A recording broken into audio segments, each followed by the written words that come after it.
I just finished a coaching call with a 20-year-old researcher who's 6 months away from finishing her PhD. She's employed on a project, she's capable, and she's facing the exact same question I hear almost every week in my discovery calls. What do I actually do now? Now, most people think the answer is to land one perfect position. Now, most people think the answer is to land one perfect position. But I've come to believe that's the wrong way to think about it entirely. There's a path that gives you more security and a better fit with your values than any single job ever could.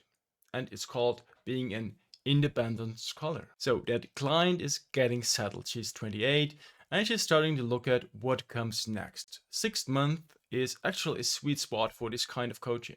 It gives you enough time to build something real, but it's not so far out that everything feels abstract. So in those 6 months, the goal is to come up with a solution that's secure and matches her values and her idea of an ideal career. This particular client brings a lot of assets that can go in a variety of directions. So the call was especially fruitful. But I do want to be honest with you. The questions you ask is incredibly generic. I get it so often that an internal script has emerged. After enough conversations, the pattern is impossible to miss for me, and I draw from it every time. Many early career researchers at this stage assume they need to find one perfect job as a follow up. They start browsing postdoc and lectureships as if the right listing will solve everything. That single job mindset is exactly what keeps people stuck, though. Before you even look at listings, you need to clarify three things that will shape every decision you make. Because you want to be in the agentic position here, not the labor market. So, the first thing to clarify is geography.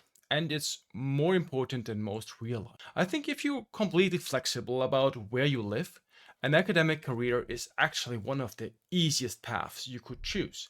A suitable position will open somewhere and you can just go. But here's the problem, not many are fully flexible. And to be honest, you shouldn't be. You probably have relationships, family ties, or simply a preference for a specific region. And if you're completely flexible, you might actually be lacking some structure in your life that makes it hard to settle anywhere. The academic labor market is highly fragmented, and geography cuts it into even smaller pieces. So that's why it's very important to think about this first. Next comes your domain specific expertise. That matters a lot too, but it matters differently depending on where you actually want to apply your expertise. Then there's the type of activity you actually want to do, and this is where people get short sighted. You might say you want to stay into the university system because you love what you're doing now during your PhD. But here's the thing, the task set you have as a PhD student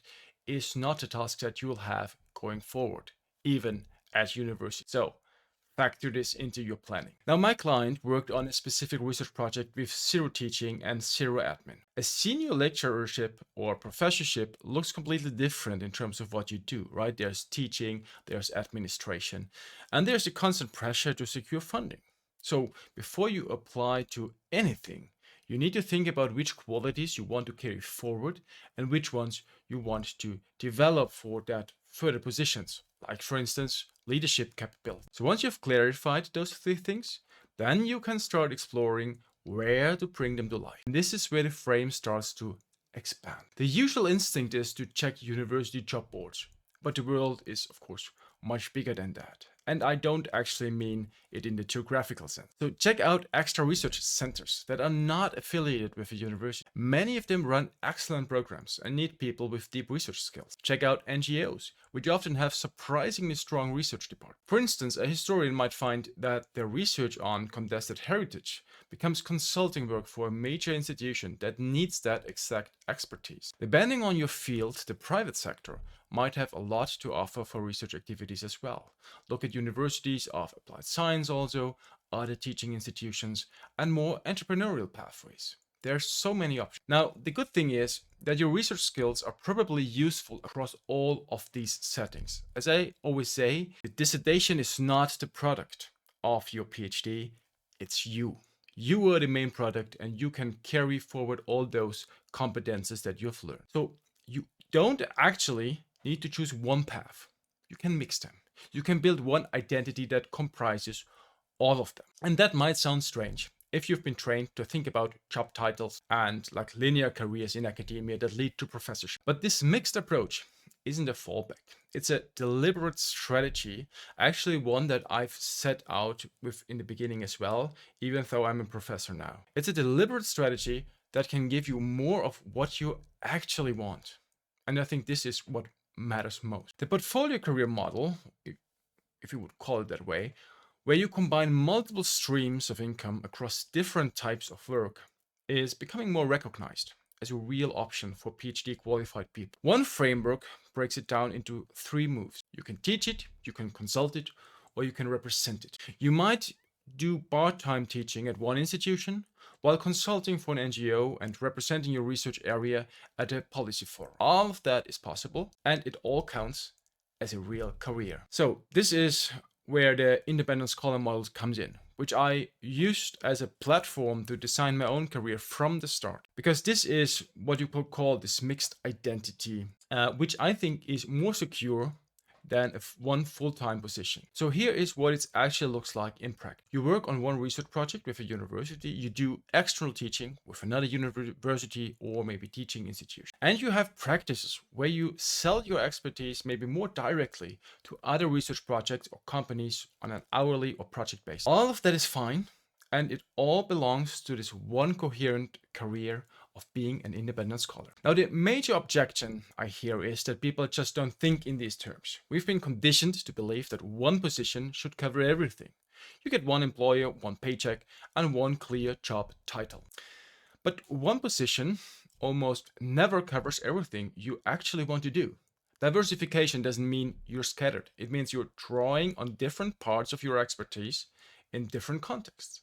And that brings much more satisfaction than one role alone, especially for people like me who have a very interdisciplinary background. So when you combine research, teaching, and consulting, you can optimize across all 3 filters we talked about. You don't have to compromise on geography or settle for a job that only uses half your skill. You can get the whole package. You can choose projects based on where you want to live, what you want to work on, and how you want to spend your time.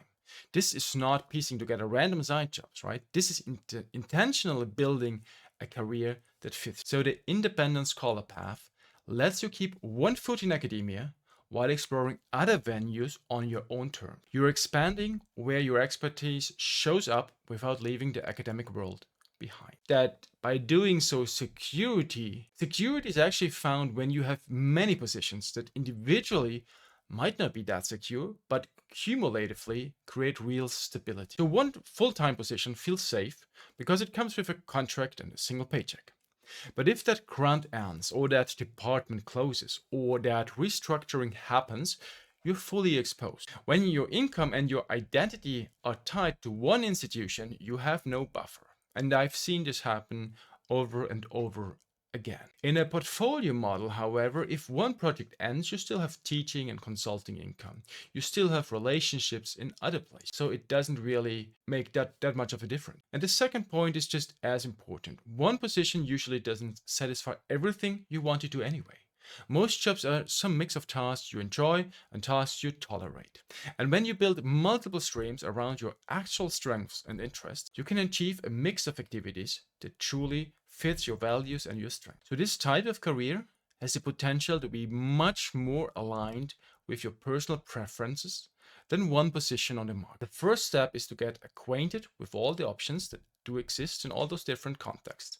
And don't limit yourself to the university job board. Start asking where else your research skills could matter. Most won't do this, to be honest. They'll keep scrolling job boards and hoping one listing solves everything. But you don't have to be one of them. So, in conclusion, the independent scholar path gives you more control, a better fit, and more real security than chasing one perfect job. If you're in that 6-month window, start mapping your 3 filters and exploring all the options now.